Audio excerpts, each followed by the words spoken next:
Tell me, how does this sound? Casket races. Sounds like a joke, right? It does sound like a joke to me. The idea was apparently born out of the fact that Forest Park has about 50 to 1 more residents residing underground than there are above ground. And with us this morning is Lori Kokinis, the executive director of Forest Park's Chamber of Commerce and Development. Lori, thank you so much for being with us. Good morning. Thanks for coming and being on live and filming our casket races. This is we very seem to have interesting. beaten the rain this morning.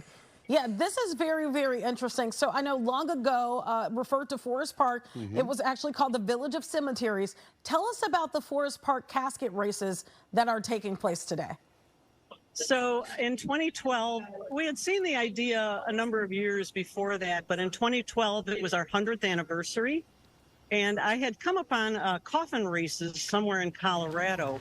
And I thought, this is just a fit for Forest Park for sure because of our unusual claim to fame. And we have so many cemeteries because Forest Park was built on a sandbar. And it was kind of above the swampy grounds. And the dirt was, if you will, perfect for grave digging. And I was told by one of our historians that Chicago had banned cemeteries after the Chicago fire. So here we are. We own Halloween, and this is a perfect event. So you guys have been doing this since, did you say 2012? Yes. Where do you get the caskets at? Where do they come from? Pardon? Where do the caskets come from? Okay, we have some really creative people, as you may be able to see in the background. They just really get into this. For instance, one casket, they spent probably 5 days worth, hours-wise, in creating their casket. Another group spends months building it and has numerous meetings to put it together. It's just so neat how they all come together and get creative, and then they're just here, having a great time. Okay, so they're not coming from the local funeral home. You're not borrowing them for a day then. Is that what you're telling me?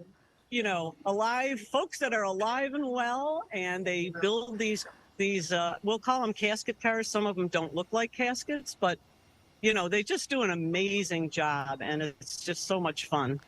So obviously this is competitive. We've obviously heard of the NASCAR street race. We've heard of the Bank of America Chicago Marathon. How do you prepare for casket racing?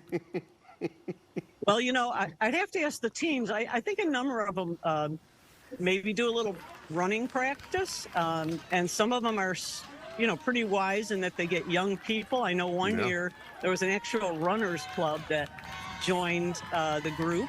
So I think it's kind of a combination. They may do some running practice, but they really focus on the creativity. We give an award for the creepiest casket and the funniest casket, along with the first, second, and third, and dead last that I have in my hand right here. I like what you did there. It's just a ton of fun. Well, I love how everyone's decked out, and they really get into the spirit of this. I'm a fan of the Svengoolie team there. Did you see all the Svengoolies? Yeah, I did.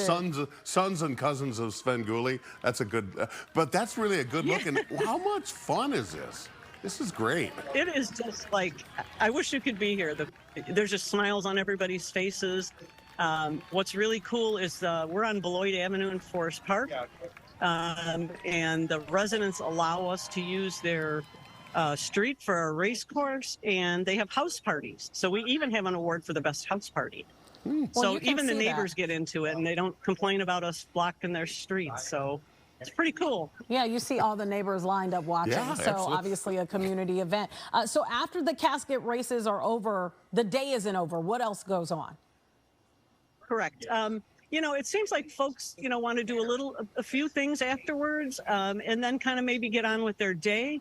But we do have trick or treat on Madison Street right after the casket races. So all the businesses are open, handing out candy. And our restaurants are pretty packed. So folks kind of dine afterwards in some of our great restaurants, shop some of our unique boutiques, and, maybe spend the rest of the day on Madison. dying to take part. Yeah, sounds like a great time. Lori, we appreciate you joining us this morning. Thanks for coming on and having some fun with us. Thank you so much. We appreciate you. All right, Have we a great appreciate day. you. You too. And the event, everything you need to know is right there on your screen. It starts up at 11 this morning. There's trick-or-treating. She told you about that. It's happening on Madison Street from 12:30 until 2:30. And everything you need to know is on their website. That is exploreforestpark.com.